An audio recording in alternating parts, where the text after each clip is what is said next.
नमस्कार दोस्तों, स्वागत है आपका हमारे YouTube चैनल योर ऑनलाइन से पर। आज की इस वीडियो में बात करेंगे हम टीडीएस ऑन कैश विड्रॉल के बारे में। कैश विड्रॉल की लिमिट क्या है, कितने परसेंट आपका टीडीएस कटता है और कौन से सेक्शन में आपका टीडीएस कटता है और कैसे आप इसका रिफंड ले सकते हैं। साथ ही में इसके लिए कौन सा आपको आईटर फॉर्म सेलेक्ट करना है। जी हाँ, अगर आप गलत आईटर फॉर्म सेलेक्ट कर देते हैं तो उस केस में आपका आपका रिफंड वहाँ पे नहीं आएगा।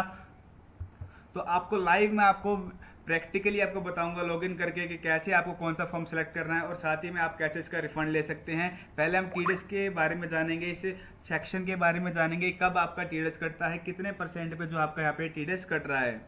तो सबसे पहले हम बात करते हैं जो कैश विड्रॉल का हमारा सेक्शन है वो कौन सा सेक्शन है, 194N।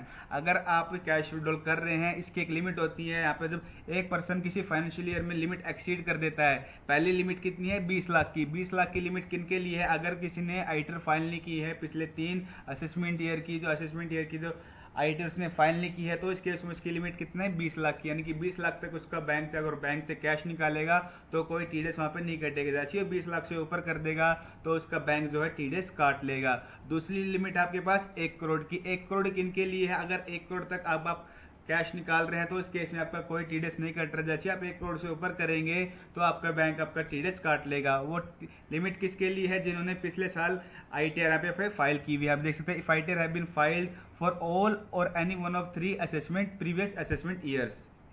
ये तो हो गया आपकी लिमिट की बात। अब हम बात करते हैं कैश विड्रॉल हम कैसे किस फॉर्म में कर सकते हैं। हम 3 फॉर्म में कैश विड्रॉल करते हैं। सबसे पहले हम सेल्फ का चेक ले जाते हैं बैंक के अंदर, वो भी हमारा कैश विड्रॉल के अंदर आता है। दूसरा हम एटीएम के थ्रू विड्रॉल करते हैं और तीसरा हम डायरेक्ट बैंक जाके अपना कैश विड्रॉल कर सकते हैं। तो इस तरीके से आपका बैंक कैलकुलेट कर लेता है अमाउंट, साल के अंदर एक फाइनेंशियल ईयर के अंदर कितने आप लिमिट में आप कैश निकाल रहे हैं, तो उस तरीके से आपको टीडीएस यहाँ पे कटता है। अब बात करते हैं परसेंटेज की। अब कितने परसेंट पे आपका टीडीएस कटता है, जो नॉर्मली हमारे यहाँ पे सबसे पहले कटता है आपका 2% टीडीएस यहाँ पे कटता है। पहले 1 करोड़ के लिए बात कर लेते हैं। फिर जैसे आपने पिछले सालों के यहाँ पे आईटर फाइल की हुई है और आपने एक्सीड कर दिया लिमिट, 1 करोड़ से ज्यादा की लिमिट एक्सीड कर दी है, तो इस केस में जो बैंक आपका टीडीएस डिडक्ट करेगा वो कितना करेगा, 2% आपका टीडीएस डिडक्ट करेगा। और दूसरी लिमिट की बात करते हैं, जो आपकी लिमिट थी, जो आपकी 20 लाख तक की लिमिट थी, यानी कि 20 लाख तक आपका कोई टीडीएस नहीं कटेगा। लेकिन जैसे आप 20 लाख से ऊपर कर रहे हैं, जिस केस में अगर आप आईटर फाइल नहीं की हुई पिछले 3 सालों की, अगर आपने 20 लाख से ऊपर लिमिट एक्सीड कर दिया तो इस केस में आपका कितना टीडीएस कटेगा, 2% टीडीएस कटेगा।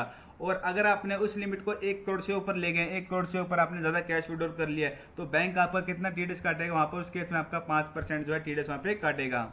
यानी कि इनके लिए एक तरीके से स्लैब रेट बन चुका है, जो 20 लाख तक कोई टीडीएस नहीं कट रहा है, 20 लाख से करोड़ तक 2% है, और जैसे ही आप 1 करोड़ से ऊपर एक्सीड कर रहे हो उस लिमिट को, जो आपकी लिमिट वो आपका टीडीएस कितना कटेगा, 5% यहाँ पे टीडीएस कटेगा।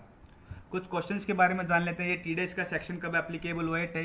ये सेक्शन जो 194 एप्लीकेबल हुआ है, स्टार्टिंग हुआ है 1 सितंबर 2019 से, फॉर फाइनेंशियल 19-20 से यहाँ पे ये एप्लीकेबल हुआ है।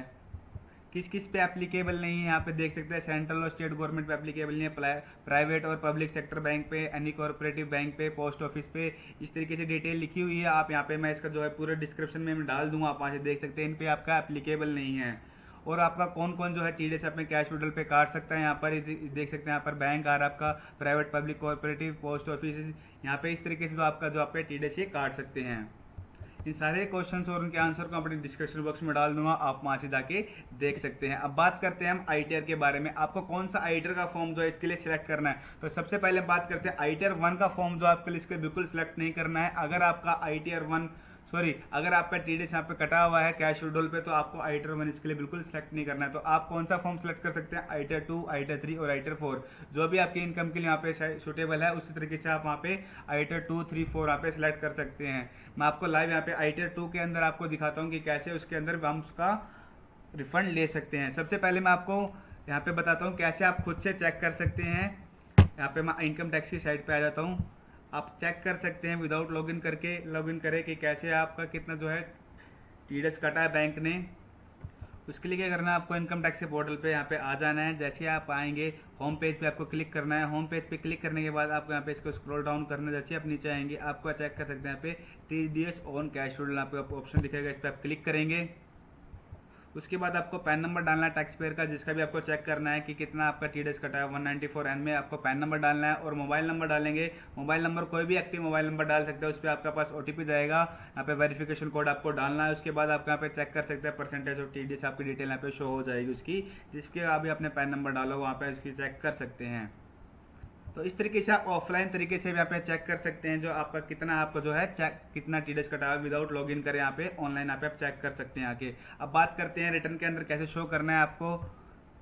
रिटर्न के शो करने के अंदर आपको सबसे पहले लॉगिन कर लेना है। लॉगिन करने में अगर किसी का पहले से अकाउंट नहीं बना तो यहाँ पे रजिस्टर करके आप अकाउंट बना सकते हैं। किसी को अगर रजिस्टर करना नहीं आता है, कैसे रजिस्टर करना है सीखना है, उसके लिए तो मैंने वीडियो बनाई हुई है, उस वीडियो का लिंक मैं डिस्क्रिप्शन बॉक्स में डाल दूंगा, आप वहाँ से जाके देख सकते हैं। तो लॉगिन कर लेना है आपको सिंपल। लॉगिन करने के बाद जो भी आपका फॉर्म यहाँ पे सिलेक्ट करना है वो फॉर्म सेलेक्ट करके आपको वहाँ पे आ जाना है। यहाँ पे मैंने पहले से यहाँ पे फिल करा हुआ है ITR 2 के अंदर, यहाँ पे टैक्स पेड के अंदर आपको आ जाना है। इस पर मैं आपको दोबारा एक बार डिटेल में दिखा देता हूँ। ओपन करेंगे इसे।